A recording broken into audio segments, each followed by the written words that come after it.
It's a special pleasure for me to introduce to you one of our members, Nicola DeMarco. He's one of those members who really jumps in, I'd say dives in, to the community. We always encourage newcomers to take their time, get to know us. We don't want a revolving door of membership. You know, someone who gets excited comes in and then something comes along and they revolve right out again. We want them to really take time and get to know us. And somehow I think in another world, Nick, you must have been an ethical culturist, a humanist, so that when you came here, you dove right in and immediately became part of the community. And so I hand the platform over to you now to tell us about, to get us started in this learning experience we'll all have. And for some of us, it will be a refresher. For some of us, it'll be brand new. And tell us about the Social Service Board, Nick.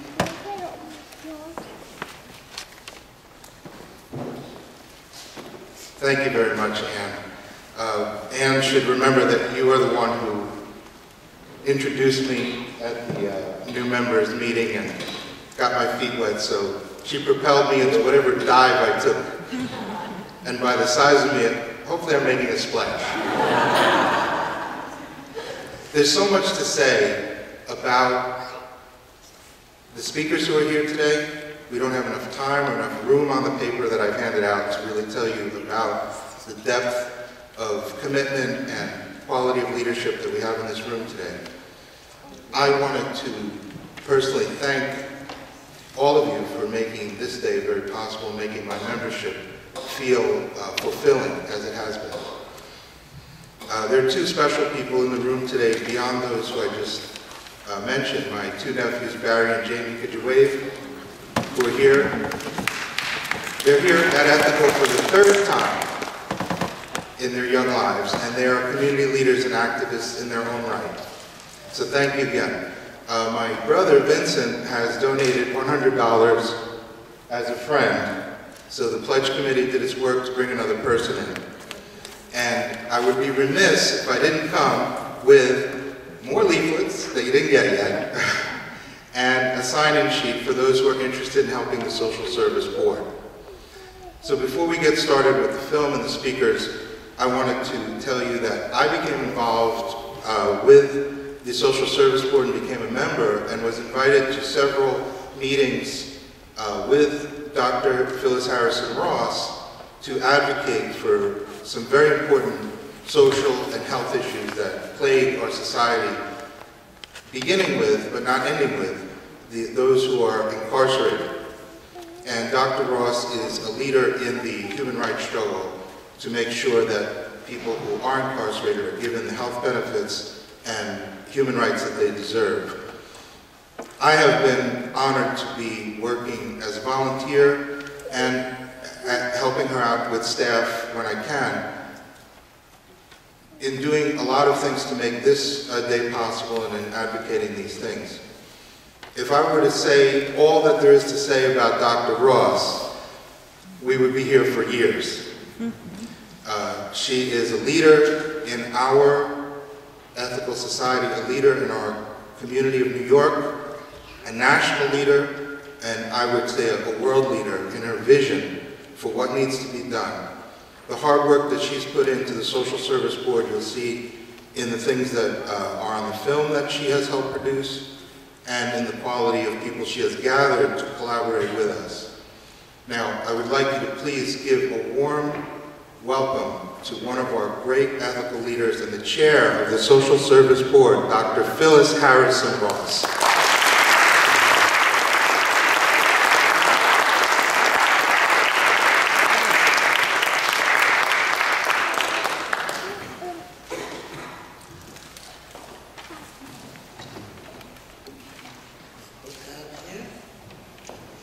Good morning, everyone, and thank you for the introduction, Nick.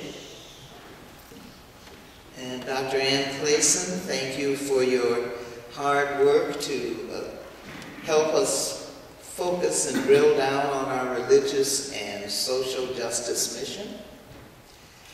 Thanks to our president, Andrew Miller, for keeping us together. Thanks to Leader Kurt Collier for his expertise, for encouraging our outreach to protect and enjoy the environment, and his teaching us about basic economics. Thanks to Leader Joe Truman, who despite his physical challenges of the last year, continues to bring us noted experts to speak about current social justice issues. Thanks to our treasurer, Tom Weischer, for helping us to find money for some of our programs. And thank you to our Sunday Coordinating Committee, Meg Chapman, Monica Weiss, Pat DeBravner, and the adult and children's choirs who will hear later. Our music director, Jerry Rank, for the beautiful selection of some of my favorite music.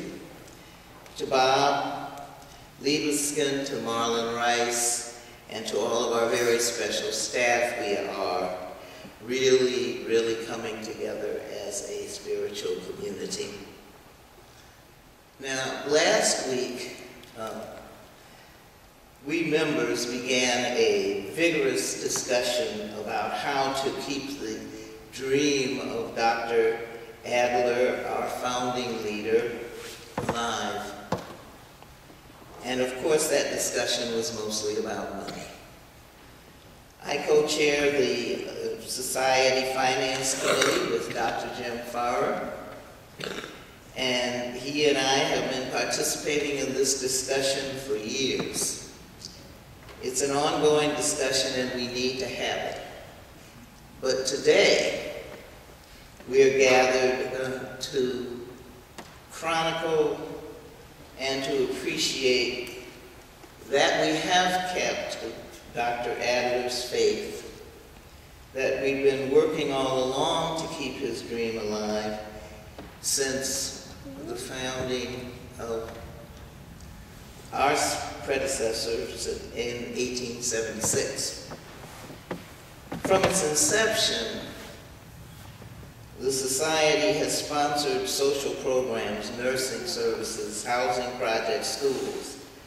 From the founding documents that we were able to find, we learned that in 1978, and I'm quoting here, the Society founded United Relief Works, URW, to consolidate and coordinate these progressive social services and to be able to attract persons who were not members of the Society, but were interested in the work of the Society.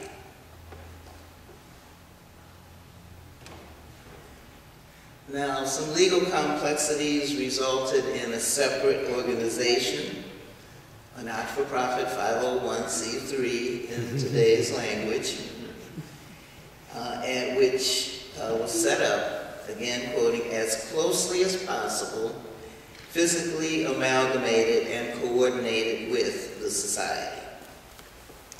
Now, in 1936, that's my birth year, the United Social Service Society, Inc., was founded essentially to honor Dr. Adler and to continue the work of the URW.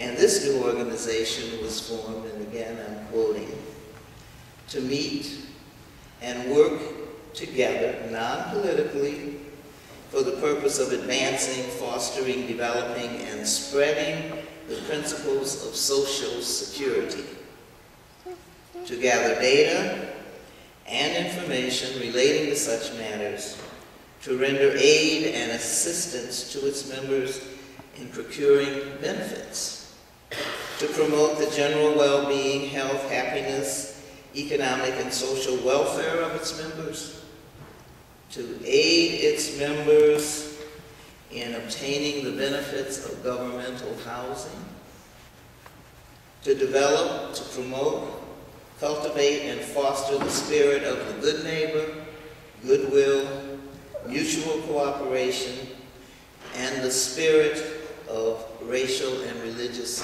tolerance. This is all from these papers way back then.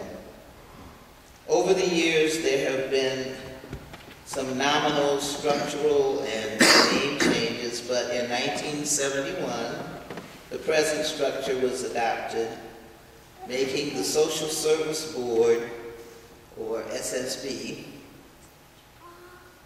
the Board of Trustees of the United Social Services, Inc., of the Society for Ethical Culture. The trustees of the society became the corporate members of USS, Inc.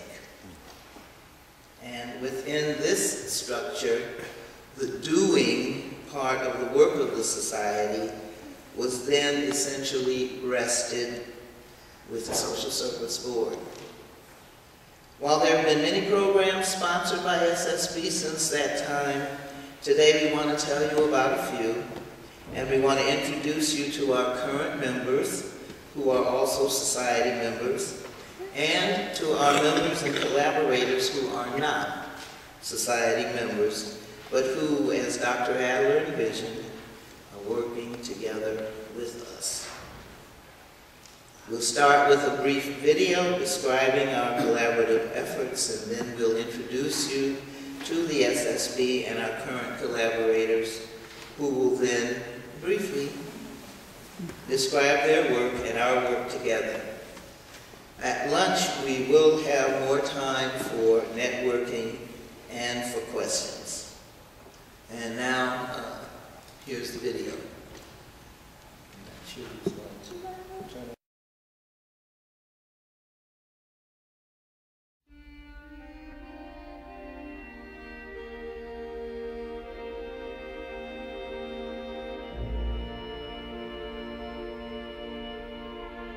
I want to thank all of you for coming.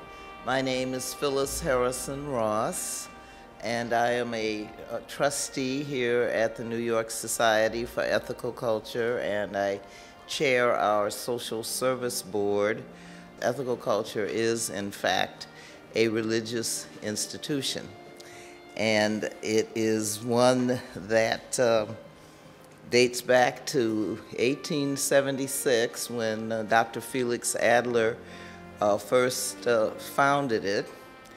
And this building is celebrating its 100th anniversary of being built next year, so hoping that all of you will join us. The Social Service Board is very proud to collaborate with other organizations to bring not only interesting but important, vital kinds of programs to the society and to the city, dare say to the world. We at the Social Service Board conduct major and socially important conferences with our collaborators that facilitate and move forward the social agenda of our city and our nation. In 2009, our Circles of Healing Conference, about strengthening the relationships of clergy and psychiatry working together in ways not yet utilized, was a major success. For many clergy, many religious leaders, we do not have the training. We do not have the training in mental health sufficient to help someone that's explored and experienced a major trauma. So there becomes a work right there for psychiatry to work with clergy to get us at least the basic training, given that if people come to clergy first, then we ought to be a triage center. I think we need to crack open a little bit more that definition of spirituality and understand that it's not necessarily bound to a particular creed, dogma, or theology, but also it has to do with how we see ourselves in our community, and how we see ourselves with respect to that which is larger than ourselves. It takes a village to raise a child, but it also takes a village to eliminate disparities. And I might add that it also takes a village to help people who have been affected by trauma, disaster, displacement, to recover, to heal, and to experience resilience. In 2003, we brought together the New York State, city, and political collaborators into a conference that allowed the U.S. Surgeon General, Dr. David Satcher, to debut his major report on healthcare disparities, bridging the gap and making the connections. Introduced at the conference was the uses of telepsychiatry technologies, which spearheaded the developing collaboration of the Social Service Board and the Osborne Association of New York. My name is Jim Stone, and I'm Commissioner of Mental Health for New York State, and one of the sponsors of this conference. This is a very important conference as far as I'm concerned, and long overdue. I think it will serve a lot to raise the consciousness of people in the community about the importance of addressing issues of importance to the African American community. Bridging the gap and making the connection is important because Dr. Satcher's report, and I'm thrilled that he's presenting here today, really outlines how the African American community has been left behind in some of the advances in psychiatry over the last few decades. In our reports, when I was Surgeon General, we tried to highlight mental health as a very important area of health that was often neglected, and to point out that mental disorders, because of stigma, are often not attended to. And so it is really imperative that we train more mental health professionals who are African Americans and other minorities, and that we pay attention to the unique cultural challenges involved in mental health for African Americans and other minorities. Bridging the gap, making the connections allows agencies, mental health agencies, practitioners, parents, children, families, consumers to interface with each other, interact, have a sense of the issues that we're dealing with, and gives voice to everyone's concern. 2011 Nobel Peace Prize laureate President Ellen Johnson Sirleaf of Liberia was the guest of the New York Society and the Social Service Board at a joint fundraiser for the board and the Sirleaf Market Women's Fund in 2008. The week prior to President Sirleaf's event, Dr. Thelma Aware hosted a viewing of the film Iron Ladies of Liberia and gave an address where she was able to give an overview of the fund's goals to increase the number of women's markets in Liberia. It's been tough for some of the men who